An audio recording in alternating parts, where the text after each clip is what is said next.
Subscription کے button کو دبائیے اور بیل آئیکن پر کلک کیجیے تاکہ آپ کو ہماری ویڈیوز باقاعدگی کے ساتھ مل سکیں۔ شکریہ۔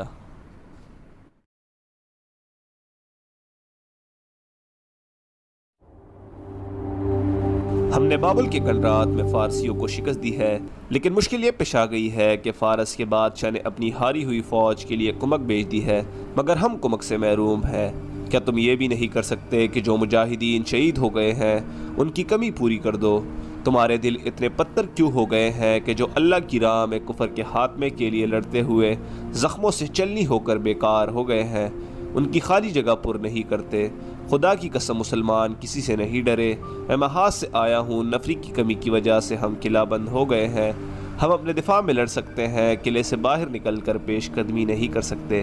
کیا تم اس دن کے انتظار میں ہو جس دن تمہارے بھائی اور تمہارے بیٹے محاذ سے بھاگ کر آئیں گے اور تمہیں آ کر بتائیں گے کہ وہ اپنے ساتھیوں کی لاشیں اور تڑپتے کراتے ہوئے زخمی میدان میں چھوڑ آئے ہیں اور وہ فارسیوں کے گھوڑوں تلے روندے جا رہے ہیں؟ مجمع پر سناٹا طاری ہو گیا۔ حضرت عمر رضی اللہ عنہ لوگوں کے چہروں سے ان کے تاثرات اور رد عمل معلوم کرنے کی کوشش کر رہے تھے۔ مسئلہ بولتا جا رہا تھا اور لوگوں کے چہروں کے تاثرات بدلتے جا رہے تھے۔ پھر لوگوں میں بے چینی دیکھنے میں آئی۔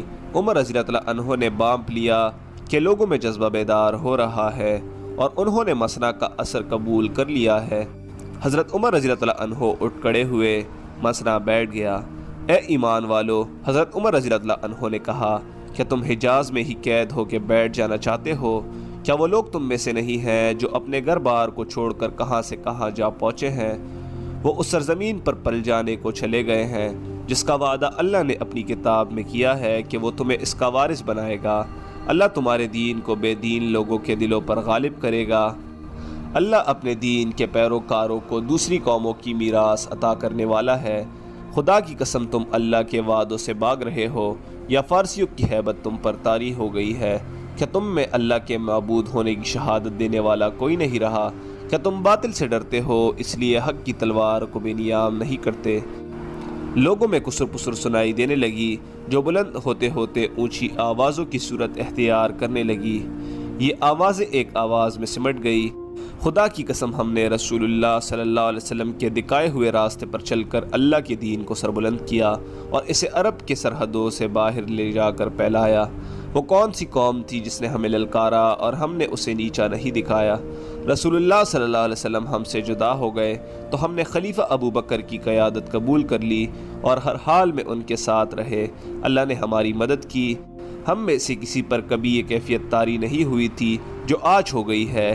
ہمیں کیا ہو گیا ہے کہ اپنے خلیفہ عمر رضی اللہ عنہ کی دعوت جہاد پر خاموش بیٹھ گئے ہیں؟ یہ آواز ابو عبید بن مسعود بن عمر الثقفی کی تھی۔ میں مسنہ بن حارثہ کے ساتھ جاؤں گا، ابو عبید بن مسعود نے کہا، اور میں بھی۔ ایک صحابی سلید بن قیس نے اٹھ کر کہا، اور اس کے بعد لبیک لبیک کی آوازیں ہونے لگی۔ محاذ پر جانے والوں کی تعداد 1000 تک پہنچ گئی۔ حضرت عمر رضی اللہ عنہ کا چہرہ خوشی سے تمتمانے لگا۔ مورخ لکھتے ہیں کہ جہاد پر جانے والے یہ تمام رضاکار مدینہ کے رہنے والے تھے۔ ایک عجیب سوال پیدا ہو گیا۔ خلیفہ رسول اللہ صلی اللہ علیہ وسلم ایک سرکردہ مدنی نے اٹھ کر کہا، کیا آپ دیکھ نہیں رہے کہ محاذ پر جانے والوں میں اکثریت مدینہ کے انصار اور مہاجرین کی ہے؟ میں دیکھ رہا ہوں، حضرت عمر رضی اللہ عنہ نے کہا، اور تم نے یہ بات کیوں کہی ہے؟ اس لیے کہی ہے کہ اس لشکر کا سالار کوئی مدنی ہونا چاہیے۔ مدنی نے جواب دیا، کسی ایسے مہاجر یا انصاری کو اس کمک کی سالاری دیں جس نے پہلے کبھی میدان جنگ میں شجاعت دکھائی ہو، وہ صحابہ کرام میں سے ہو۔ نہیں، حضرت عمر رضی اللہ عنہ نے کہا، واللہ میں کسی مدنی یا کسی صحابی کو سالار نہیں بناؤں گا۔ اللہ نے تمہیں سربلندی اس لیے عطا فرمائی تھی کہ تم نے دین کے دشمنوں کے سر کچلنے کے لیے ہمت اور شجاعت کے جوہر دکھائے تھے، مگر میں 3 دن سے دیکھ رہا ہوں کہ تمہارے چہروں پر بزدلی لکھی ہوئی تھی۔ تم دشمن کے سامنے جانے سے ڈرتے تھے، تو کیا سالاری اور امارت کے لیے اس شخص نے برتری حاصل نہیں کر لی جو اپنے دین کی حفاظت اور فروغ کے لیے سب سے پہلے آگے آیا؟ خدا کی قسم اس لشکر کا امیر یہی شخص ہوگا۔ ابو عبید، اٹھو، میں نے تمہیں اس لشکر کا امیر مقرر کیا جو مسنہ بن حارثہ کے ساتھ جا رہا ہے۔ پھر حضرت عمر رضی اللہ عنہ نے ابو عبید اور سلید بن قیس کو پکارا۔ وہ دونوں اٹھے تم ابو عبید کے بعد بولے تھے کہ تم محاذ پر جاؤ گے۔ حضرت عمر رضی اللہ عنہ نے کہا ابو عبید سے پہلے اٹھتے تو لشکر کے امیر تم ہوتے۔ ابن خطاب سلید بن قیس نے کہا بے شک دلوں میں جو ہے وہ اللہ بہتر جانتا ہے، میں جہاد پر امارت کے لیے نہیں اللہ کی خوشنودی کے لیے جا رہا ہوں۔ اس کمک کی تعداد بھی بڑھ رہی تھی۔ حضرت عمر رضی اللہ عنہ نے مسنا کا مدینہ میں رکے رہنا مناسب نہ سمجھا۔ محاذوں کی صورتحال تشویشناک تھی۔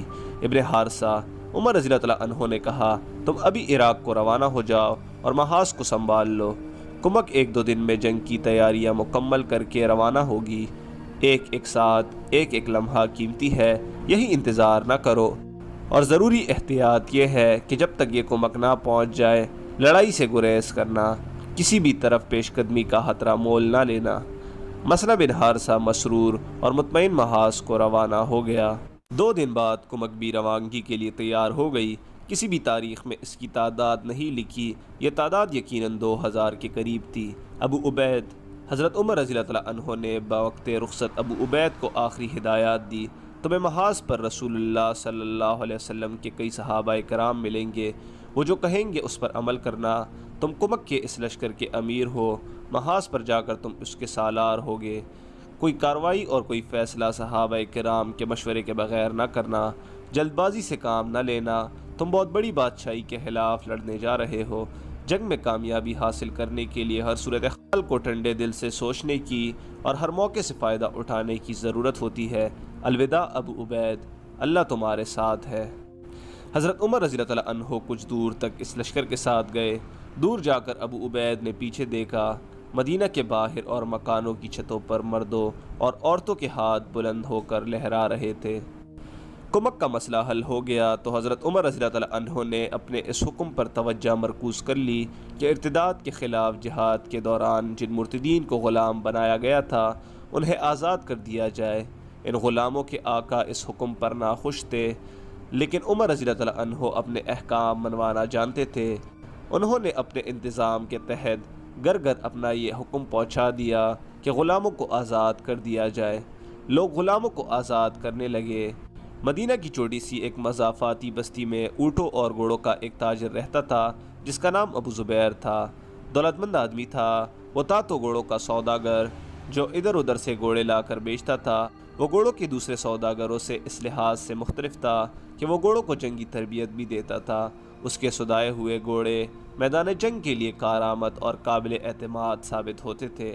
ابو زبیر جو اپنے قبیلے کا ایک سرکردہ فرد تھا، میدان جنگ کا شہ سوار اور تیغ زنی میں خصوصی مہارت رکھتا تھا۔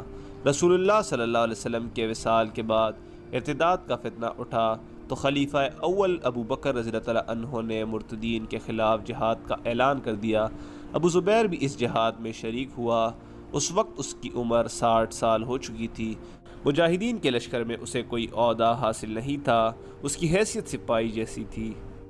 اس نے 2 معرکے لڑے تھے۔ وہ ارتداد کے خاتمے تک لڑنے کا عزم لے کر گیا تھا، لیکن اس کے گھوڑے کی آنکھ میں تیر لگا۔